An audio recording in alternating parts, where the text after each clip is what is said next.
السلام علیکم رحمۃ اللہ وبرکاتہ۔ ناظرین، آج ہم ایک عظیم پیغمبر حضرت ابراہیم علیہ السلام کی کہانی سنیں گے، جو صرف ایک پیغمبر ہی نہیں بلکہ اسلام کے بنیادی داستان کا حصہ بھی ہیں۔ تو چلیے ان کی زندگی کے بارے میں جانتے ہیں۔ حضرت ابراہیم علیہ السلام ایک مشرک سماج میں پیدا ہوئے، جہاں لوگ بتوں کی پوجا کرتے تھے۔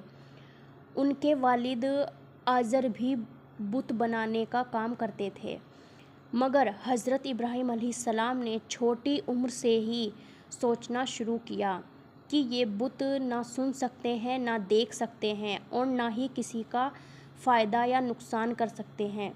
ایک رات انہوں نے چاند کو دیکھا اور کہا، یہ میرا رب ہو سکتا ہے، مگر جب وہ ڈوب گیا تو کہا، یہ نہیں ہو سکتا۔ پھر سورج دیکھا اور کہا، یہ میرا رب ہو سکتا ہے، مگر جب وہ بھی ڈوب گیا تو کہا، میں صرف اس اللہ کی عبادت کروں گا جو ہر چیز کا مالک ہے۔ پھر حضرت ابراہیم علیہ السلام نے اپنی قوم کو سمجھایا کہ بت صرف پتھر ہیں، مگر انہوں نے انکار کیا۔ ایک دن جب سب لوگ ایک جشن میں گئے تو حضرت ابراہیم علیہ السلام نے مندر میں جا کر بت کو چھوڑ دیا۔ جب لوگ واپس آئے تو وہ بہت حیران ہوئے۔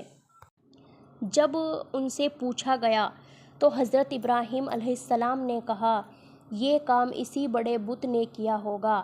اگر یہ سچ مچ دیوتا ہے تو ان سے پوچھ لو۔ قوم سمجھ گئی کہ وہ کچھ بھی نہیں کر سکتے، مگر اپنی ضد پر اڑی رہی۔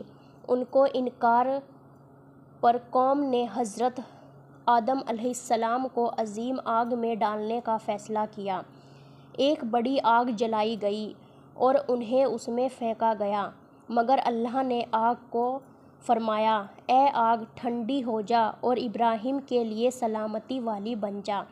آگ نے انہیں کوئی نقصان نہیں پہنچایا اور لوگ حیران رہ گئے، مگر پھر بھی ان کی قوم نے ایمان نہیں لایا۔ حضرت ابراہیم علیہ السلام نے اپنی قوم چھوڑ دی اور اللہ کے حکم سے ہجرت کی۔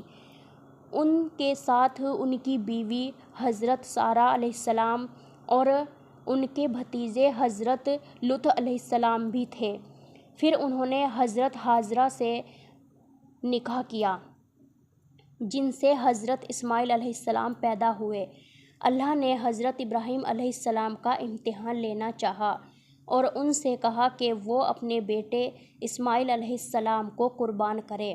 حضرت ابراہیم علیہ السلام نے بنا کسی شک کے اس حکم کو منظور کیا، مگر جیسے ہی انہوں نے قربان کرنے کا ارادہ کیا، اللہ نے ان کی وفا کو قبول کیا اور ایک دمبے کو حضرت اسماعیل علیہ السلام کی جگہ بھیج دیا۔ یہی سنت آج بھی ہم عید الاضحیٰ پر ادا کرتے ہیں۔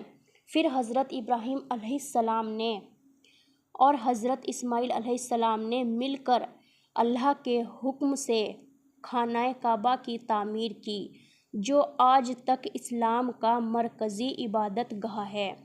انہوں نے دعا کی، اے اللہ، اس گھر کو ایک امن اور برکت والی جگہ بنا دے اور ہماری نسلوں میں ایک پیغمبر پیدا فرما جو انہیں تیری کتاب اور حکمت کی تعلیم دے۔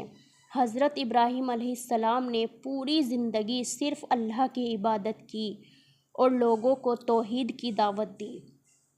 ان کی وفات ایک بڑھاپے میں ہوئی اور انہیں فلسطین کے شہر الخلیل میں دفن کیا گیا۔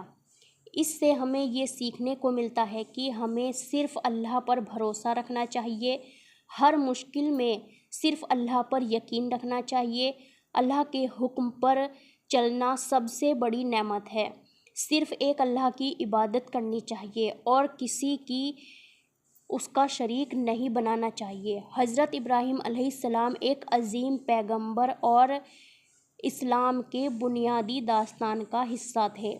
ان کی کہانی ہمیں صبر، اللہ پر بھروسہ اور سچی عبادت کی تعلیم دیتی ہے۔